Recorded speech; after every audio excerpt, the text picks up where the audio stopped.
Okay, we are back in the last session, last round, with the title of how Nusantara concept can be implemented in the Natuna Island. This time around is the aspect from a socio-cultural view. And is everyone ready? Without wasting our time, we start with the government party, Brother Aiman. Your time starts now.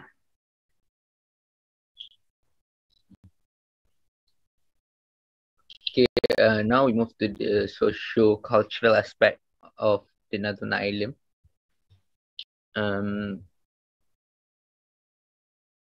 My proposal for Natuna Island regarding the socio-cultural aspect is that we turn Natuna into a tourism hub for Nusantara. Basically, if we look back at the history of Natuna, it is a place where culture from all over Nusantara collided. There were history where Natuna used to be under the governance of Johor Empire back when the British were colonizing the Malaya Peninsula. So before Johor, they were Kingdom of Patani as the ruler of the island. So we basically can use these historical attractions to educate, but also as a base of tourism for Natuna Island, as there were multiple culture, multiple the identity of multiple nations were already there in Natuna, as they were previously come from the background of multiple Nusantara countries. So basically, as Natuna itself is a multiple islands, so basically we can change Natuna into the Maldives of Nusantara with food as an attraction, as we have multiple people there, Indonesians, Chinese, there were Malays, so multiple food and also multiple hospitality, as we have different adat, different culture, so they can serve the tourists. We also have historical sites and also beautiful beaches lah. However, all of this must be backed by a great infrastructure, which will be fun.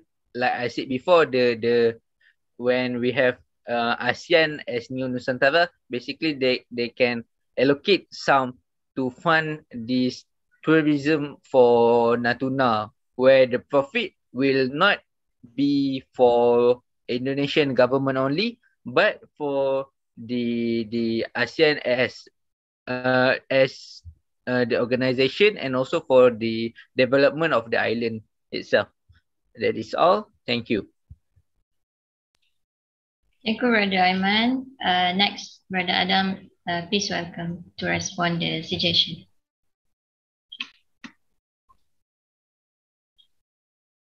Thank you. It is quite unique for you to mention your initiative to have these tourism activities is great, but in this 21st century where identity politics discourse are being played throughout all the regions, having all these multi-religious, multi-ethnic, all things of that multi is basically good.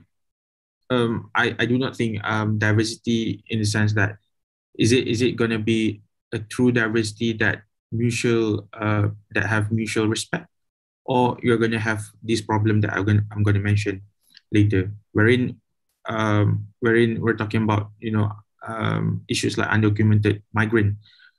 In this issue, I would argue that we need to remember that nation do have different GDPs.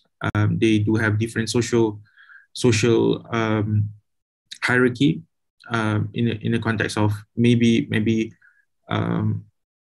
a middle class income in Malaysia and a middle class income in Indonesia would be different.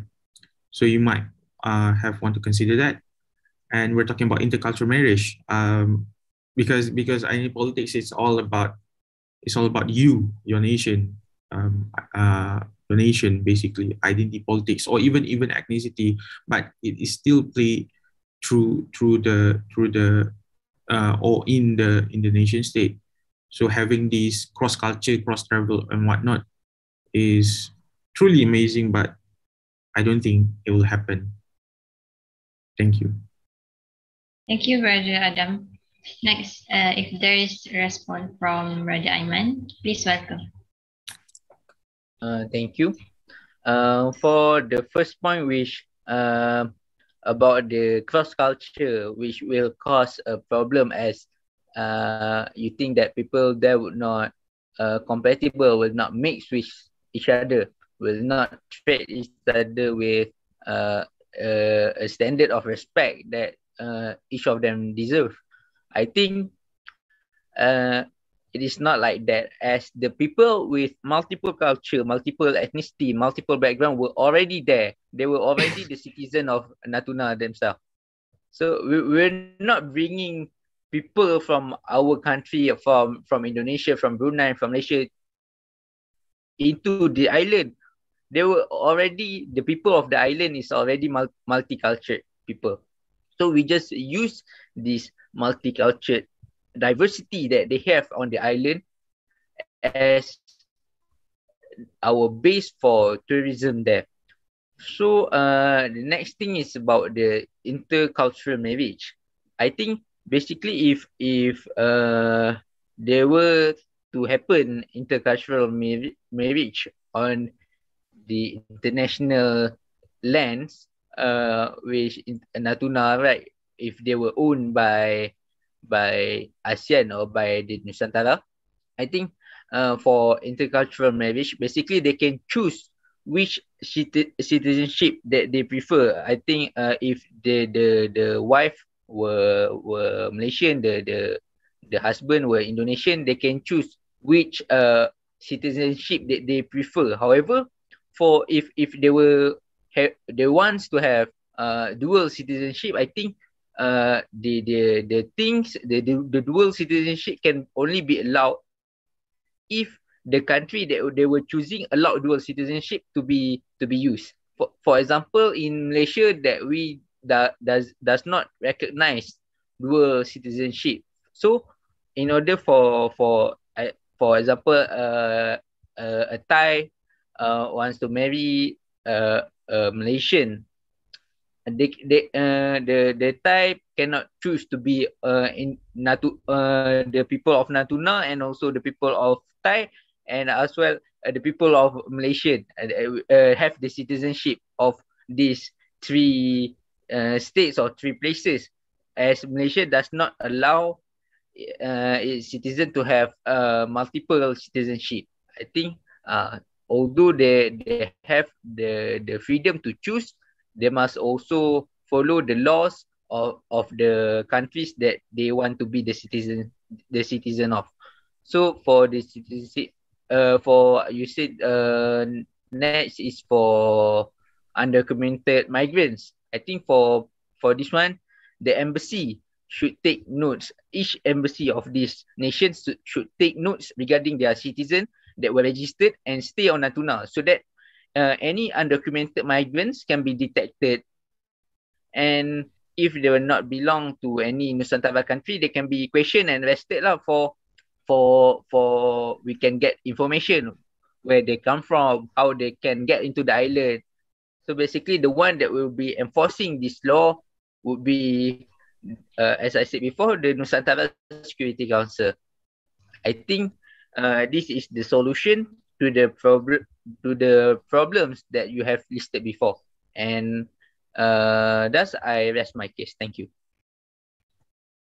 Thank you, Brother Aiman. Brother Adam, if you have any response to the Brother Aiman, you can please. No, I think Aiman has suggest a very good initiative, but you for me it is hard, but it is possible, but it is hard, but we'll see. That's it. Okay, thank you for both of you. Well, with the end of the fourth round just now, our debate will end soon. Next, a time for each participant from the government and opposition party to give a winding up session or closing remarks for today's debate with respect to today's topic. We will start with Brother Aiman first. Please welcome. Okay, thank you. For conclusion, I would like to recap all my points for today's debate. Wait, I'll share the slide.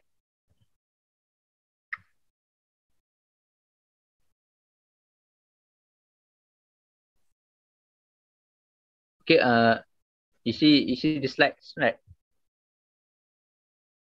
Okay, first I stated about the Nusantara maritime paradigm, where we as Nusantara hold close and once upon a time lah, where we abide to this our paradigm. And next about the security, which I propose that we have a Nusantara Security Council in South China Sea. Regarding political stability, I propose that ASEAN can be as the new Nusantara for regional stability. For the economy, I suggest that NATUNA can be changed into Nusantara Free Trade Zone. And as for social cultural aspect, we turn NATUNA into a tourism hub for Nusantara. So I think this point can be questionable, quite questionable, as Brother Adam said. I do agree with some of his point, but I think although it is hard to organize, but like but I would like to think that it is not impossible. We can only think it is impossible until we have done it. If we have achieved it, it will not seem as impossible anymore. That is all I can conclude for today's debate. Thank you. Thank you, Brother Aiman. And next, Brother Adam, please welcome. Natuna Island is an island that it is an island that close to Malaysia, but are under the jurisdiction of Indonesia, and it is being contended by a foreign power, China. And Natuna Island is, I think the Nusantara maritime paradigm would be the. It's not about how you revitalize the ancient Nusantara. It is how you accommodate the values of Nusantara in the particular modern nation states. You cannot have multiple countries in one region, multiple jurisdiction in a particular area. It is impossible because it involves political interest. It involves economic interest. It is not a kind of common heritage interest, right? So everything needs to be done in accordance to the what makes nation interested to it and what can it benefit. So again, I would not agree with what Aiman proposition Nusantara maritime paradigm as a framework to resolve these South China Sea issues. That's it. Thank you. Okay, thank you, Adam, for the closing words. A very interesting debate, I can say. Maybe the debate had this time be a beneficial sharing and exchange ideas for all. Thanks to everyone involved in the debate this time. We have reached the end of the session. Last word for me, come on, young people, together we raise the nation of the Nusantara, our united land. So that's all from me. I apologize for my